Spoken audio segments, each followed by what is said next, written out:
The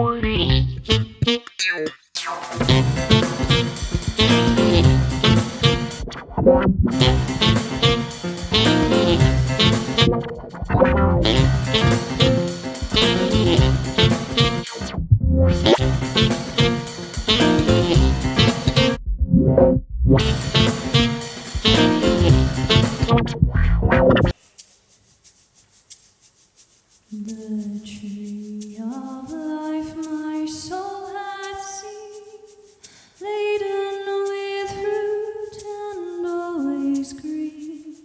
The tree of life my soul hath seen, laden with fruit and always green. The trees of nature fruitless be. Hi, welcome along to day 5 on our Saxophone Advent calendar. Today we are dealing with a guy I was very surprised I didn't put on the original Advent calendar 2 years ago. I had to go back and check, and I'm assured I didn't.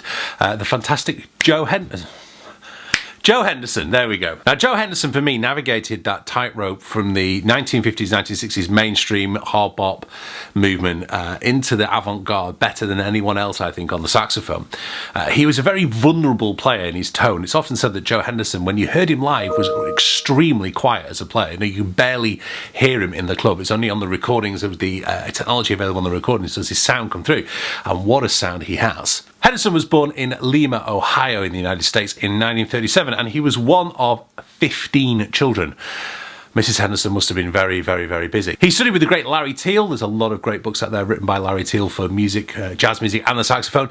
But Henderson was then in the army from 1960 to 1962, and after he returned from the army, he moved to New York City and set about his career as a professional jazz musician. During this time in New York in the mid-60s, Henderson played with the fantastic Horace Silver Quintet and then went on to make over 30 albums for the Blue Note recordings. So just like Hank Mobley yesterday, he's got this kind of, there's a real Blue Note sound to Joe Henderson's sound on the saxophone. And just like Hank Mobley, Joe Henderson also briefly played with Miles Davis. Joe Henderson came in to replace Wayne Shorter in Miles Davis's arguably greatest quintet, or was it the second greatest quintet? It's for me, it's not as good as the one with Coltrane in, but certainly playing alongside the likes of Herbie Hancock, Tony Williams, Ron Carter, and of course Miles in 1967. Later in the 60s, he joined Herbie Hancock in his group, and then, you know, toured with his own group, moving to California to San Francisco in the early 1970s, and he continued to tour right up to his death in 2001.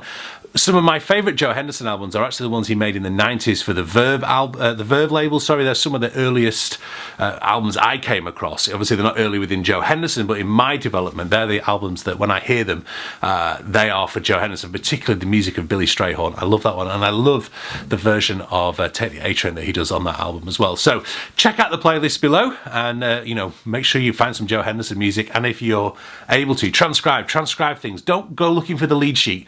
Transcribe Blue Bossa, transcribe Recorder Me, transcribe, you know, some of those great, fantastic, just little sections of those solos that Joe Henderson plays. Such a great player, and some great original language in his playing as well.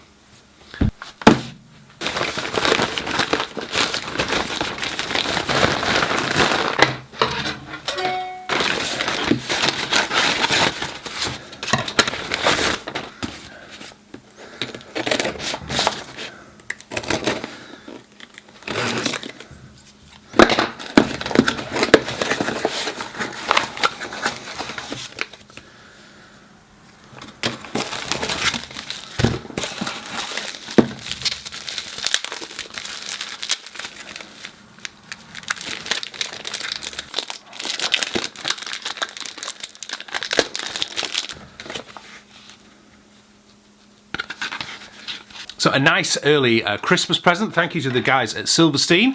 They've sent me a ligature and also some of their new synthetic reeds, which I'm going to try out. Not today, though. I'm going to try those out for you next week. So make sure you are subscribing in order to find out. What I'm going to do now is try out, though, this fantastic ligature that they have sent me with my Sios mouthpiece. I've heard really good things about these Silverstein ligatures.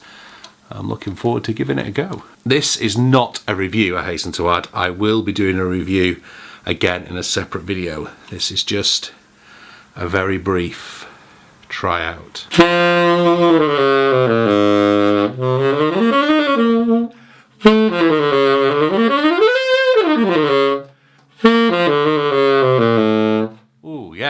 the reed feels a hell of a lot more responsive.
This is the thing about, I'm practicing this for this radio recording on Sunday, this carol service thing. I forget when I don't play jazz how much counting you have to do in other styles of music. Like, this is just an awful lot of bars rest. And to be fair, the most thing they want me for is improvising over this shuffle thing.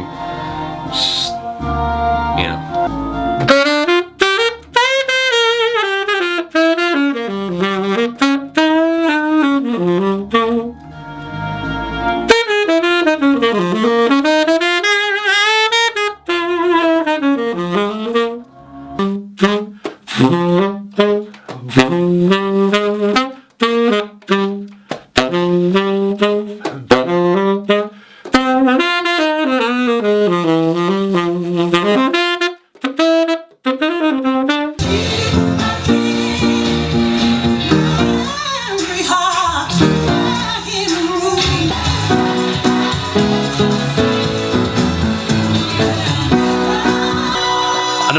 I'll be able to let you listen to, but that's the Aretha Franklin version of Joy to the World. It's amazing. We're doing that at Jazz Carols.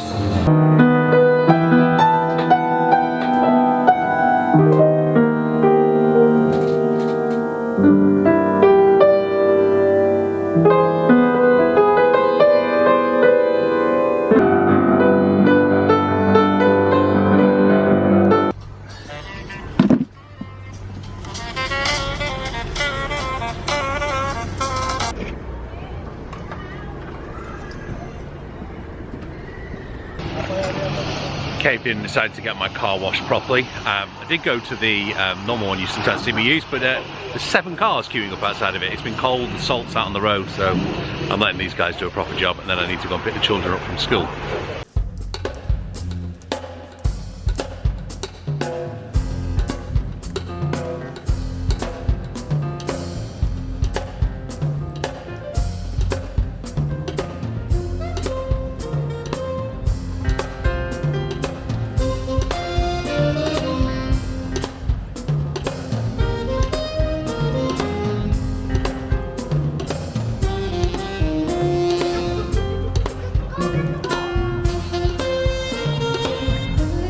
So really enjoying this Silverstein ligature. Can't play too much now. The children are staying with me tonight and they're in bed, so got to keep the noise down. But I just wanted to draw attention. Often for me, now I'm in this, been playing, gosh, nearly 30 years. In fact, it'll be 30 years next February since I first picked up a saxophone.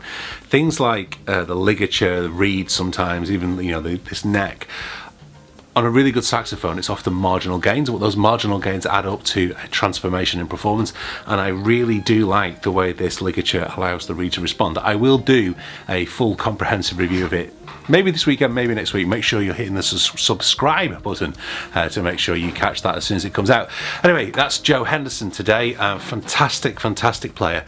Do check out the playlist. Do let me know if I've missed anything really important off the playlist, and give me some suggestions for some players that maybe not on the Advent calendar that we've done before. This is my last vlog here. This is what I was up to on the Advent calendar 2 years ago for day 5. Hit the subscribe button. I'll see you tomorrow.